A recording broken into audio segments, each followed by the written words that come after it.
Hello everybody, this is Mark, Sourwood Branch Bee Farm. It's January the 12th. We're down here in Florida, checking one of our yards. I'll show you a little bit about what these bees are doing.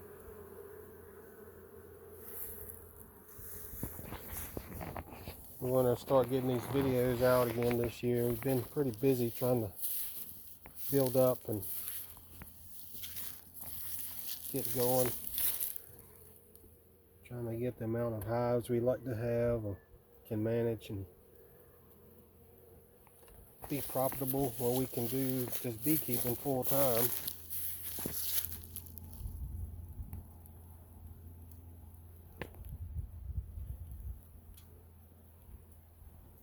We're hoping this year, 2022, we can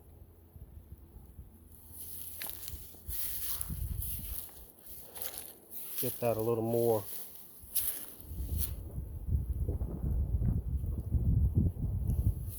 going, where we can be more full-time with the bees. These girls are bringing in some pollen.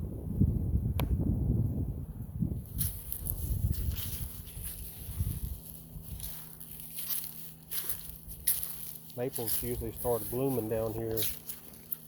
We're in South Florida, and the maples started blooming end of December, first part of January. It's been a really warm spring. I mean, not spring, but really warm winter. And things are blooming early.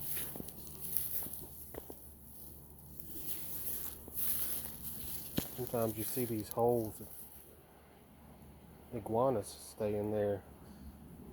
So I don't know what's in this one, but it's a nice little hole.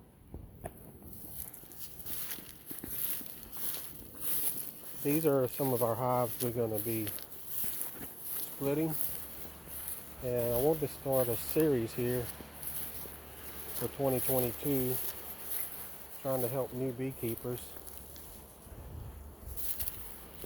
If you follow bee pages, it's practically every day someone coming on the channel or coming on the page and mentioning that they're new beekeepers, they're starting this year, they want to know what they need and how to get started, where to get bees. So this is probably some orientation flights here.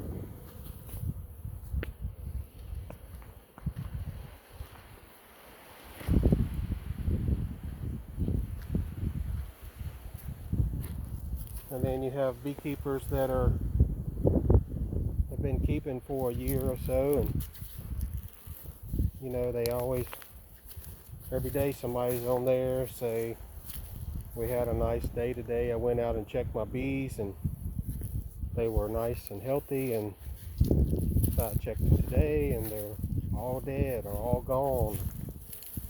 They want to know what happened.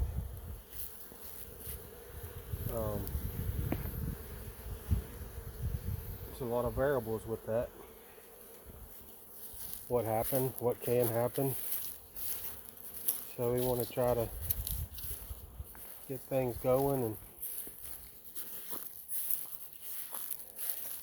start out by little bee basics, and then what equipment you need and how to build equipment, how to do it on the cheap. There's a lot of stuff out there in bee supplies and bee catalogs, and a lot of it you really don't need if you just want a hive or two. It's better to start with a couple than to start with one. And one of my goals is to help people to be sustainable in their beekeeping and You've got to have more than one hive to do that. For every hive you have, you almost need a support hive. We have so many that we can kind of make it work. If you have a hive dead out, and depending on the time of the year, if you got another hive that's very strong, you can make a split out of that and get another hive back to going in that place. Was at another yard yesterday. Actually saw our queen cell look like a swarm cell, but the queen was still in that hive. We moved some things around, made some space, and we'll take that cell and put it into another hive that may have lost a queen, or we'll just pull the little resources out of there, make a little small split, get that cell, that virgin will emerge and then get mated. It's been so warm here in Florida, it's pretty close to grafting and mating season already. It's one of the reasons we're down here.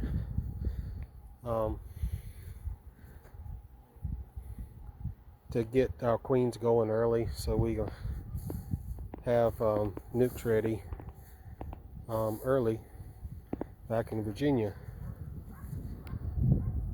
You'll hear a lot of people talking about their local stuff, but if you want to get started late March, early April, unless somebody's got overwintered stuff that they're selling local, you got to get something from down south. And it's very easy to make that local by going into your local area, find someone that has good queens, that's breeding queens, selling queens, and just even though you got a package or a nuke from down south, you can change that queen out, and when bees are working in the spring and the summer, those bees only live about 6 weeks or so anyway. So, over a matter of weeks, your hive will become local bees because of that queen. She'll lay and they'll hatch out, and you'll build up a hive of it's local then. So one of the main things is to get some bees and get them get going with your hive. And I'll be showing you it's good to change that queen out anyway. It's if you want to be more productive with a hive or colony of bees, a good young queen really helps that. And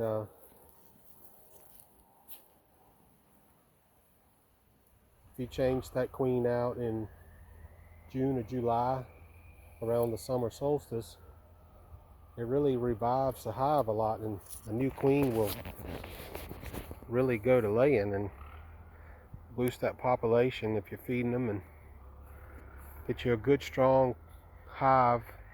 You need to really work from July, August to November, December, through October and November especially, to build up your numbers, to have a good strong colony, and to be treating for your mites, to get those numbers down and have a high number of bees, a good strong colony to get through the winter. Main thing is having a good queen, and make sure they have good nutrition and get those mites out of there. A lot of people don't understand why they lost their bees, and I'd say 9 times out of 10 it's the mites.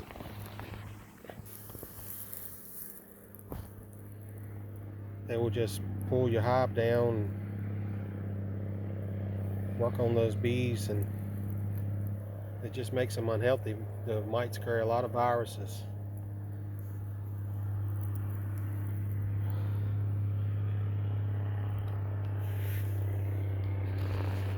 Just want to give a quick shot here. I'm going to go into some of these and I'll show you a little bit about what they look like and how things are going here. Looking at this single here, look at all the drones.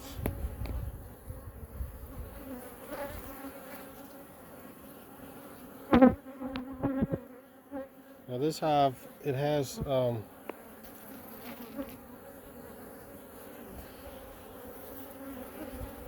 some honey in it here on about 6 or 7 frames. That's their stores that they made in the fall. But this frame right here is hatching out. You see that capped brood around the edges? This whole frame is hatched out.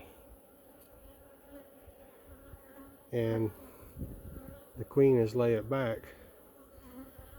But they only have brood on these 2 frames right here on the outside. And what has happened, they got over there on that side and let's see which frame is here. They had all their pollen there. It's hard to get this on the video with the way the light is. Let's see. They had this frame with pollen. Then it was the 3rd frame in from those 2 on the outside, and what they'll do is you'll have a lot of times you'll have honey, and then you'll have pollen. You might have pollen on a couple frames, but your next frame after the pollen will be brood. And so somehow they got over on the side, and they have been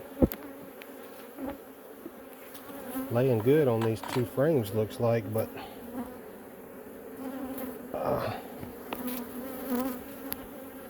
see, that's a good frame of brood there.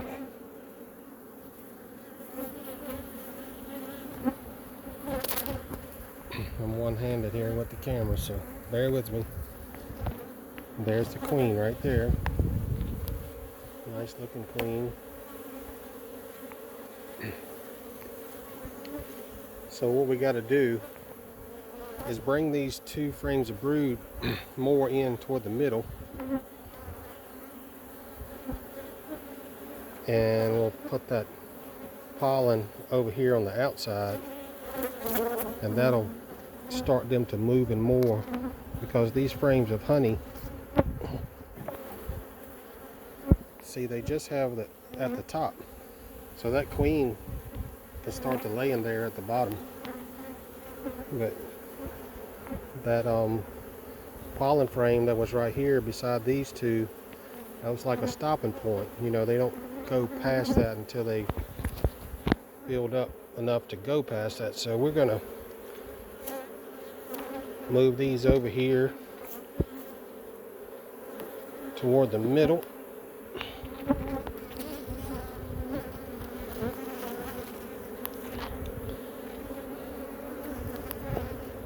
And then we're going to put this pollen that they had back in here toward the outside. Look at all that pollen. On this side, it's kind of empty. So I like to turn it around like that. Put that empty side facing toward where the brood was. And then this frame was on the opposite side on the outside, and it was empty. So we're going to ease it right down in there.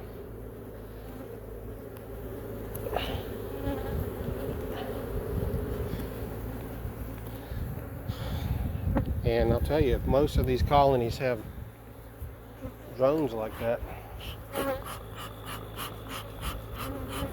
it's no problem to go ahead and start making queens.